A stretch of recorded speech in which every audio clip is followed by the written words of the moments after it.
Do you ever find yourself quick to anger, constantly complaining, or perhaps always trying to pinpoint the flaws in others? Maybe you're relentlessly pushing to prove you're the best, the most capable. Or, on the flip side, do you battle shyness, a persistent sense of anxiety, a feeling that you're just not safe, not quite worthy? Are you withdrawing from life, shying away from everyday activities and social connections? If any of this sounds familiar, there's a very real possibility that a deep-seated feeling of inferiority, a kind of self-doubt, is at play within you. And this very feeling, this profound sense of inadequacy, might be the exact thing steering you away from discovering the true meaning of your life. Welcome, everyone. I'm thrilled you're here today because we're about to embark on a journey into a truly transformative work of individual psychology. I'm talking about a classic by the celebrated Austrian psychologist Alfred Adler, a book titled What Life Should Mean to You. Now, I'll be upfront, this isn't a light, breezy read. It's quite academic, very specialized, and can be challenging to digest, but I genuinely believe that understanding its core message can offer you an unparalleled opportunity to meet your true self. More importantly, by grasping the central ideas of individual psychology, you can uncover the direct link between feelings of inferiority and the meaning we find in life, and from there, begin to discover your own authentic purpose.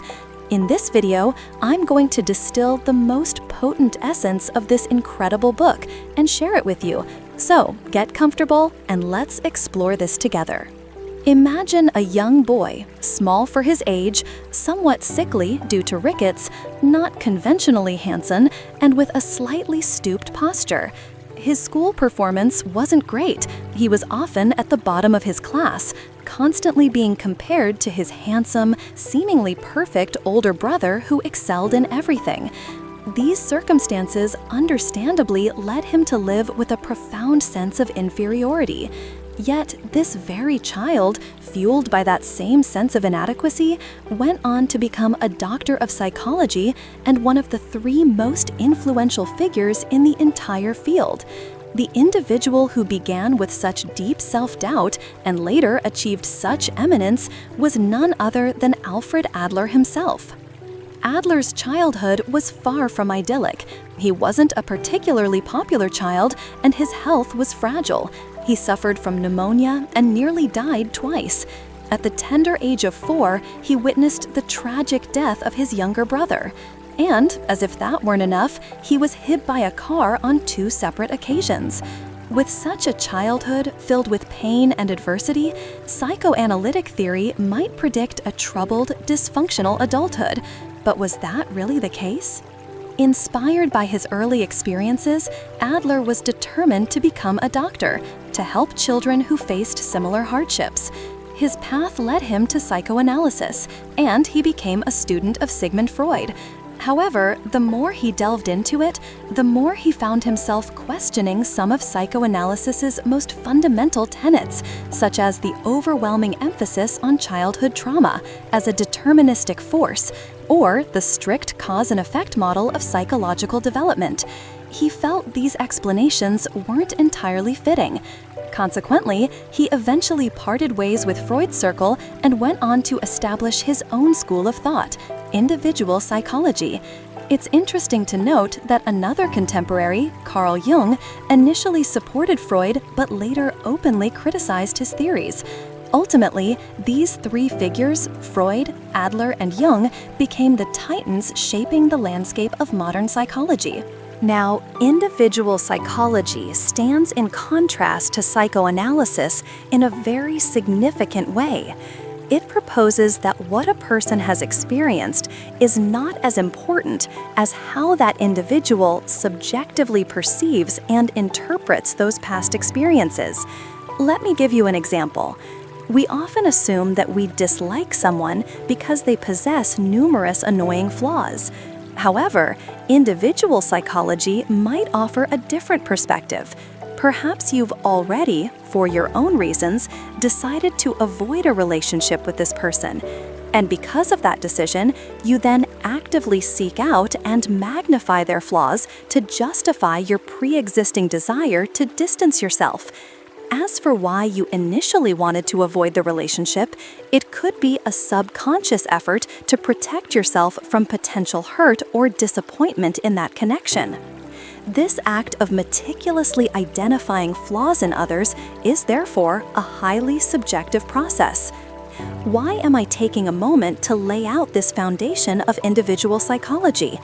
Because this viewpoint, this teleological or purpose-driven approach, is woven throughout the entirety of Adler's book.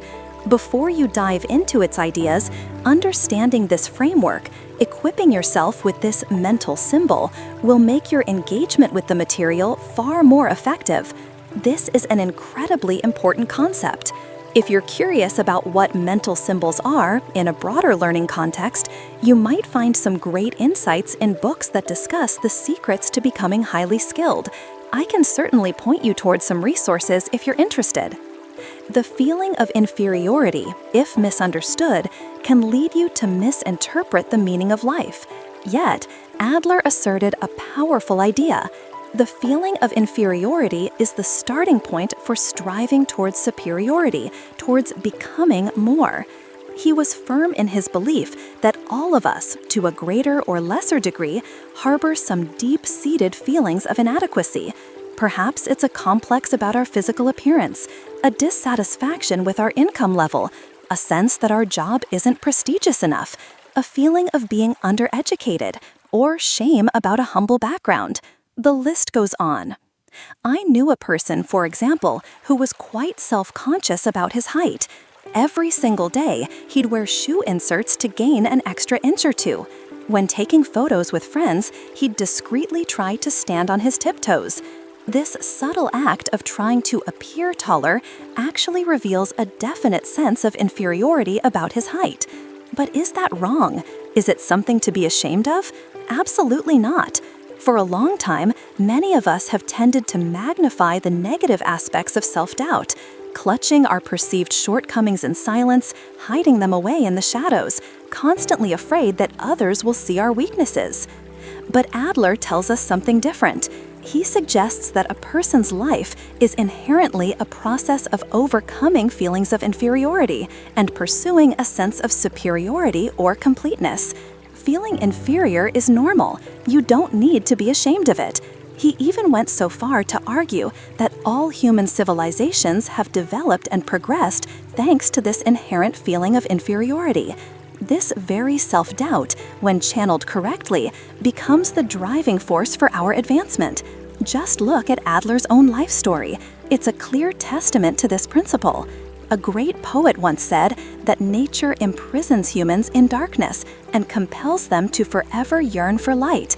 It's precisely because we have this desire to overcome feelings of inadequacy that we strive to improve ourselves. However, without the right approach, you might find yourself hopelessly entangled by your feelings of inferiority. Let's say someone grew up in poverty, constantly looked down upon by others. As they grow up, they become obsessed with making a lot of money and becoming wealthy, even if that wealth in reality holds no intrinsic meaning for them. Or consider a child who was frequently told by their parents, "Look at the neighbor's kid, Alex. He got straight A's. What's wrong with you?" Over the years, this child grows up with an intensely competitive spirit. In school, they compete for grades. At work, they compete for positions and titles. Adler had a patient, whom he referred to as Margil, who habitually became involved with married men.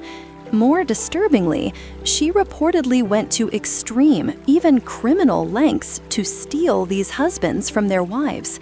When Adler studied her case, he discovered that Margil was an abandoned child with a small, somewhat misshapen physique from a young age. The reason she could be so ruthless, he concluded, was because only by conquering another woman's husband could she achieve a fleeting sense of superiority. Her profound feelings of inferiority fueled an intense craving for attention from the outside world, ultimately leading her down a destructive and criminal path. You see, these feelings of powerlessness can make people feel inferior about their lot in life. If channeled correctly, this sense of inferiority can become beneficial, acting as a lever that propels a person to true excellence. Adler himself is a prime example. This kind of motivating inferiority is what Adler termed a feeling of inferiority.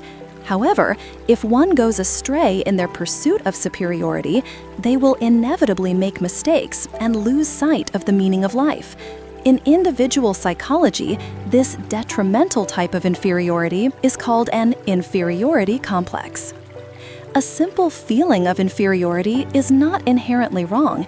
It's the inferiority complex that can be truly destructive to you. Individuals with an inferiority complex often resort to blaming others. They might attribute their perceived weaknesses, things they feel they can't control, to their parents, their environment, an unfair life, or the actions of other people. This act of blaming serves as a way to compensate for their deep-seated feelings of inadequacy. But simply not being as good as someone else in a particular area doesn't make you an inherently lesser person. It's when you subjectively internalize this feeling of disparity, allowing it to become an obsession with being less than, that evolves into a debilitating sense of being defeated. Conversely, an excessive display of self-confidence can also be a manifestation of an inferiority complex. There are people who constantly believe they are superior to others. They're always boasting about themselves, exaggerating their achievements and abilities. However, they do this to try and conceal their underlying feelings of weakness, helplessness, and dependency. At this point, they've moved from an inferiority complex into what's known as a superiority complex. These two complexes often coexist and overlap. Be very wary of both excessive self-doubt and overblown self-confidence. If you let these complexes take control, they will lead you into errors, potentially causing psychological distress and making you lose the true meaning of your life. It's crucial to try and recognize if you or people around you are exhibiting signs of these complexes. This self-awareness is incredibly important. Some common signs that might indicate an inferiority complex include always feeling insecure, inadequate, or unworthy, constantly comparing yourself to others, withdrawing from daily activities and social interactions, frequently feeling irritable, anxious, or disappointed, harboring feelings of hostility, experiencing insomnia, depression, or general anxiety. And what about those with a superiority complex? They often seek attention and validation from others.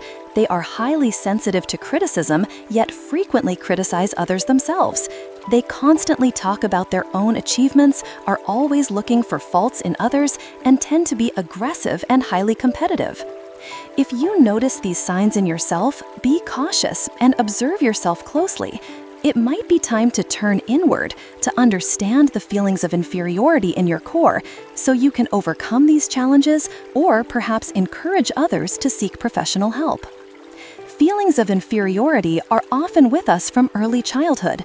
Adler's research indicated two types of inferiority complexes. First, there's primary inferiority, which begins in childhood, stemming from feelings of helplessness or from being compared unfavorably to others. This can lead to an inferiority complex in adulthood. Second, there's secondary inferiority. This type occurs in adults when they fail to achieve their own subjective goals they believe are necessary for their safety and success. As a result, any lingering emotions from childhood are amplified, further entrenching the inferiority complex. You'll often find that inferiority complexes develop through a series of events, fueled by memories and symptoms that trace back to childhood. Adler concluded that there are three types of individuals who are particularly susceptible to developing feelings of inferiority and encountering related problems. First, children with congenital defects or disabilities, those who are born with a physical impairment or a deficiency in some bodily function. These children tend to withdraw into themselves and become introverted. They might even feel isolated and disconnected from the world, making it difficult for them to learn how to cooperate with others. Second, children who are overly pampered. Because these children are indulged from a young age, they easily come to see themselves as the center of the universe.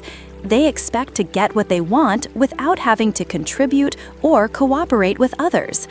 And third, children who are neglected or deprived of affection.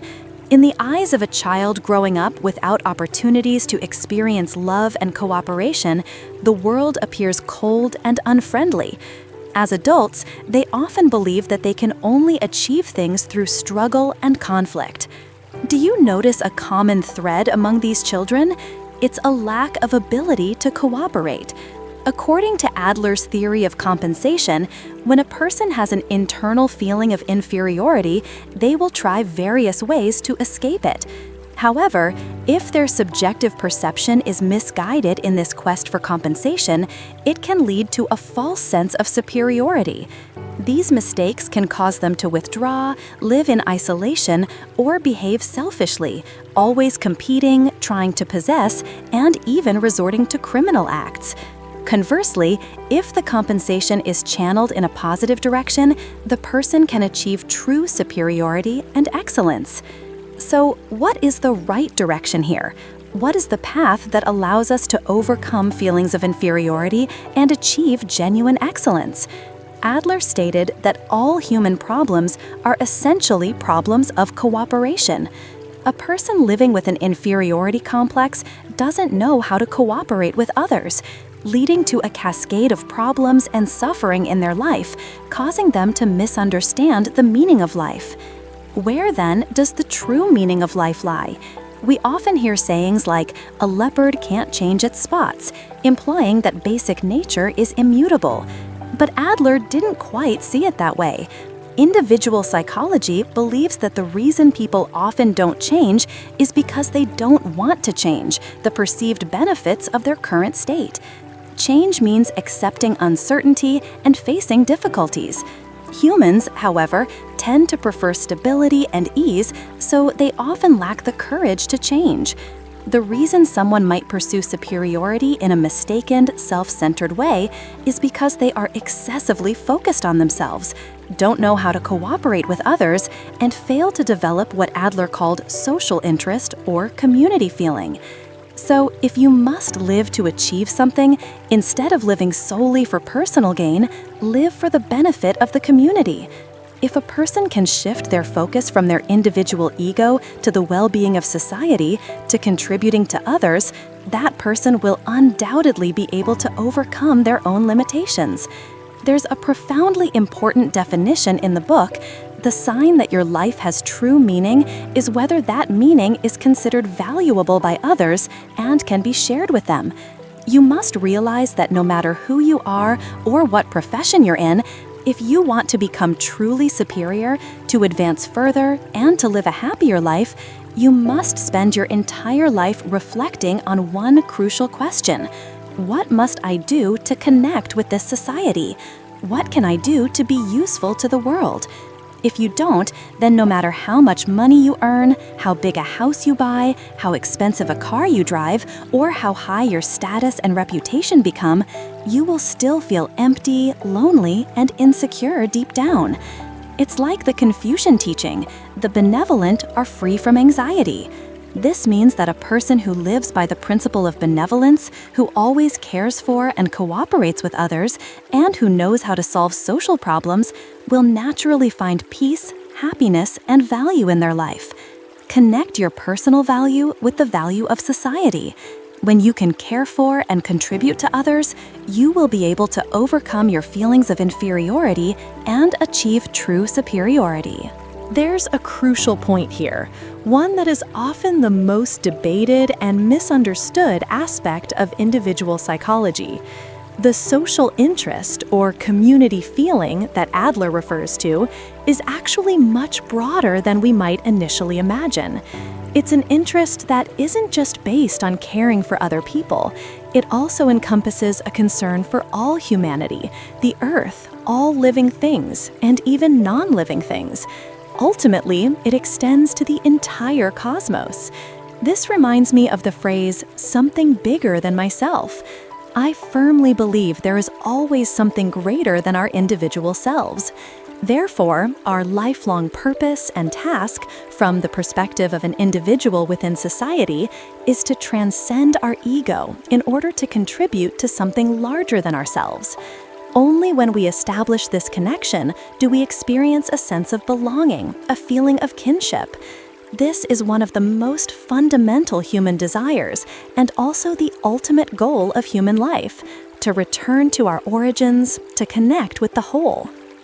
From this perspective, we can understand the most essential takeaway from this book. Learn to use your feelings of inferiority as a driving force to dedicate yourself wholeheartedly to things larger than yourself. By doing so, you will find true happiness.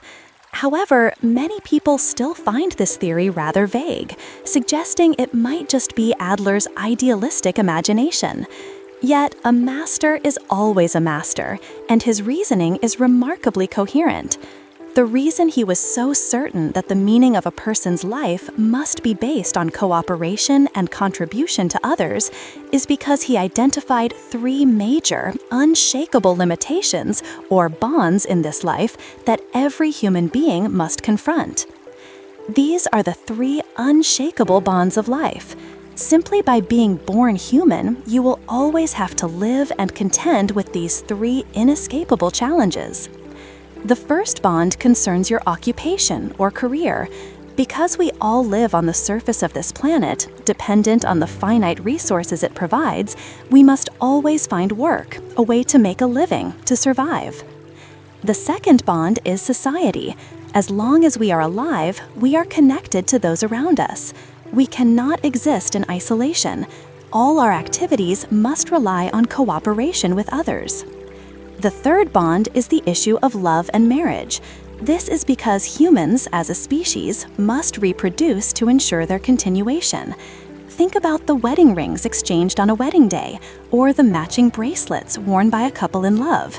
These are sacred symbols of 2 people belonging to each other, but they also mark the milestone where the 2 individuals must actively cooperate to build a sustainable, long-term relationship. However, some might say, I don't want to get married. I'm a firm believer in the single life, so how can I be bound by this? It's true that the percentage of young people who don't want to marry is increasing, especially in places like South Korea. But if you look at social surveys, like one from 2022 by South Korea's National Statistical Office, you'll find that among the reasons people give for not wanting to marry, a significant portion, around 60% in that particular survey, cite issues like the burdens of sharing household responsibilities or financial pressures, which ultimately relate back to cooperation or the challenges of it. Or it might be that the individual who chooses a single life harbors some deep-seated insecurity or dependency related to a personal feeling of inferiority. Unless biochemical technology advances to a point where humans can be created directly without biological reproduction, and if that day ever comes, these 3 limitations won't just be challenges for us as individuals, but the entire existing human civilization would likely be replaced. Therefore, based on this current reality, Adler proposed that humanity's ultimate path to salvation, so to speak, is to build a sense of community through cooperation with others and contribution to society. However, on this path of cooperation, there's always an obstacle: our own feelings of inferiority. If we want to avoid all troubles and suffering, we need to uncover the mistaken meanings we have attached to life due to these feelings. It's this very sense of inferiority that shapes our style of life. The style of life, as Adler described it, refers to an individual's personality, character, and unique way of being. Adler believed that a person's style of life is largely formed by the age of 4 or 5. This means that our ways of thinking and our personality traits developed in those early years tend to follow us into adulthood. So how can we know if our style of life has issues? How can we identify the specific feelings of inferiority within us? This brings us to the next part: how to find the deep-seated sense of inferiority within yourself. The book offers a very insightful method, returning to your earliest childhood memories, the place where you can best understand yourself. Try this. Close your eyes for a moment. See what images from your earliest years surface in your mind. Let me use myself as an example. The first image that comes to my mind is from when I was 5 years old and I got lost. I was in a private preschool. As usual, I was waiting for my mother, but she didn't arrive to pick me up. For some reason, I decided to sneak out by myself to find her, and I ended up crying in the middle of a crowd, completely lost. For many years after that, even when joking, I would still blame my mother for that incident. It was only after reading this book that I had a revelation. This childhood memory had stayed with me into adulthood and had reinforced aspects of my personality. In truth, the reason I blamed my mother was because I felt abandoned. I deeply needed and expected my mother's care and attention. This is a classic manifestation of an inferiority feeling, wanting others to pay attention to you. Because of this, there were many times as I grew up that I would find various reasons to reproach my mother, even though I intellectually knew one shouldn't live based on others' expectations. But reading this book gave me a solid psychological logic and reasoning that helped me understand myself better, and from that understanding, I could begin to change. And the second image that appears is from when I was about 9 years old. I was taking care of and playing with my younger sister. This is a beautiful memory, and it further reinforces my belief in Adler's arguments. He encouraged all parents, if they have a second, third, or fourth child, to let the older siblings participate in nurturing and caring for the younger ones. When I was little, I used to complain to my mother that I had to spend my whole summer looking after my sister. But now, I am truly grateful to my mother for giving me the opportunity to participate in her care. It helped me cultivate a spirit of cooperation in a very effective way. When you close your eyes, you might see happy memories and you might see sad ones. Both are mirrors reflecting whether you have a healthy psychological state or if you're facing some issues. You need to understand that, in essence, individual psychology is about identifying deficiencies in cooperation with others, often stemming from these very childhood memories. So let's start making changes right from the family and school education. By now, you can see how profoundly childhood influences each of us. The family, in the early years of life, is the most important place for shaping a person's lifestyle. School education then serves as a continuation and supplement to family upbringing. Let's talk about the family first. When a mother first holds her baby, she begins her first cooperative interaction with this new little being. At this moment, whether the mother truly loves her child and enjoys holding them becomes exceptionally important. A mother who genuinely loves her child will naturally hold the baby comfortably and with ease. This is especially evident during bath time. A baby who feels this love will often be happy and playful, not fussy. This, right here, is cooperation. You see, the very first cooperation begins with the mother's genuine love for her child. In reality, there are still mothers who seem clumsy when holding or bathing their babies. It's quite possible that deep down, these individuals feel that the child's arrival is a burden and they weren't truly ready for motherhood. The greatest gift that life bestows upon parents is the opportunity to care for their children from their very first days. Earning money is of course vital for maintaining the family's economy, especially with the arrival of a new member. But if you miss those early days to build your child's capacity for cooperation, and in doing so, help yourself learn how to live cooperatively, it's a truly regrettable loss. If you love the child, when you care for them with connection and dedication, your child can sense this cooperative feeling. Conversely, many parents frequently complain about household chores, complain when cooking for their children, complain when helping with homework. They complain about everything under the sun. Perhaps deep down, that person thinks, I deserve a more interesting life. My life shouldn't be like this. So these complaints are sometimes just a way of demonstrating that the person is searching for a sense of superiority within themselves. In such cases, you'll see that the child cannot learn effective cooperation from their parents. Another scenario: if parents don't cooperate sufficiently with each other, they can't expect their children to learn how to cooperate. If the father is always hot-tempered and controlling of family members, the children may grow up believing that marriage is a form of submission and servitude. If the mother constantly nags and tries to control everyone, her daughters might imitate her personality, while her sons might live defensively, afraid of criticism and biding their time for an opportunity to conquer women. A common situation is when many mothers exaggerate their love for their child. You are my flesh and blood. You are my everything. But be cautious with such expressions because they can turn into possession. The child will soon find ways to attract the mother's attention, thinking, Mommy belongs only to me. So they might resort to manipulative behaviors, perhaps waking up and crying in the middle of the night, bedwetting, screaming, thrashing about, and so on. They believe that causing a commotion is the way to get their mother to come to them, the only way to affirm that mom is my mom. And as they grow up, they develop a self-centered personality. Adler truly wished for a revolution in education, one where teachers could prioritize individual attention for each student to compensate for any shortcomings in family education. However, in my opinion, this view might not be entirely practical in today's world. Many teachers are incredibly busy.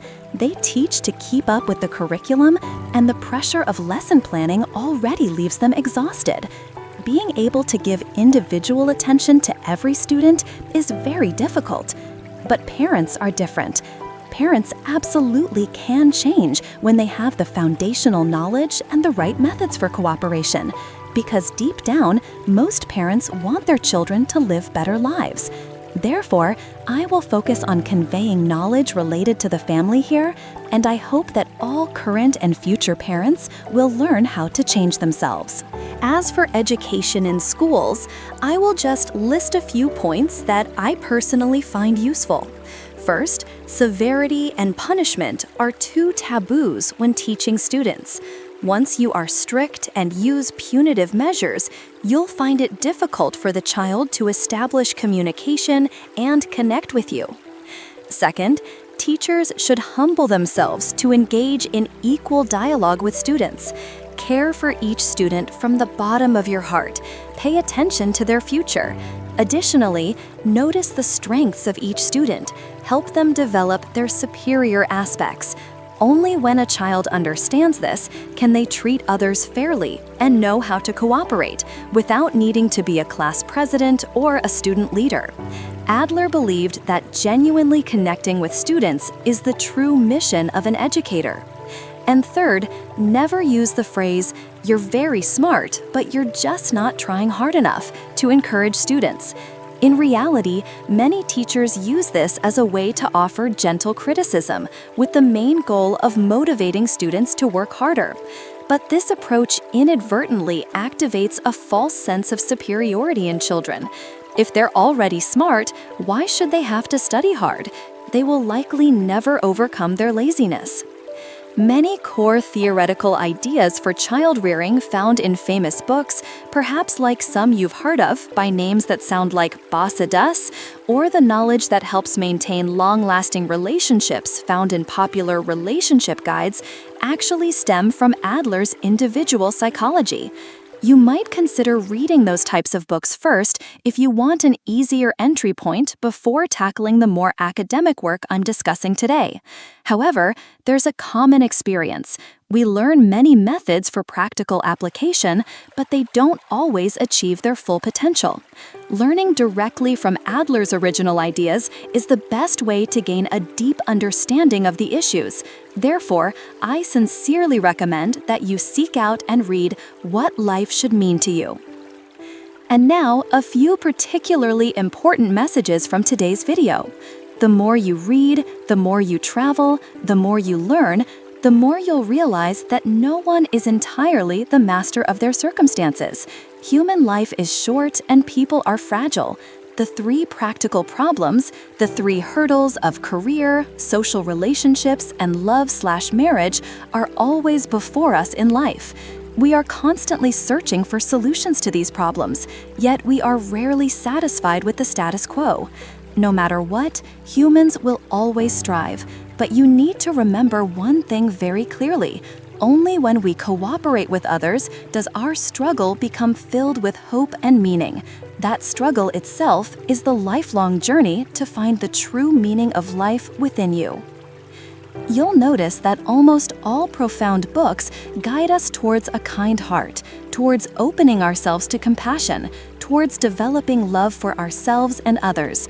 For example, in The Go-Giver by Bob Berg and John David Mann, though the transcript mentioned Inadequacy in Tom, which might be a different specific reference or a Vietnamese title, the lesson is that we must live with a selfless heart, knowing how to give in order to achieve sustainable success.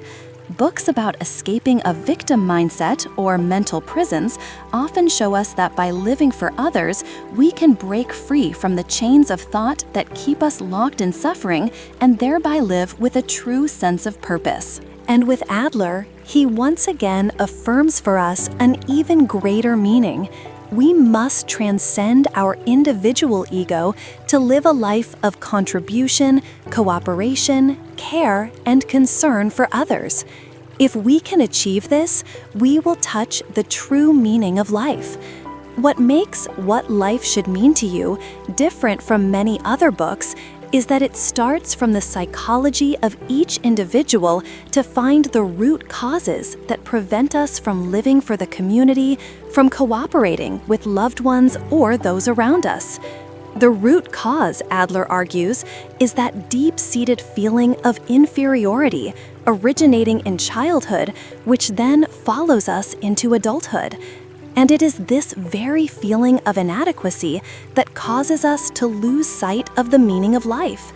It's like Albert Einstein once said, "The value of a man should be seen in what he gives and not in what he is able to receive."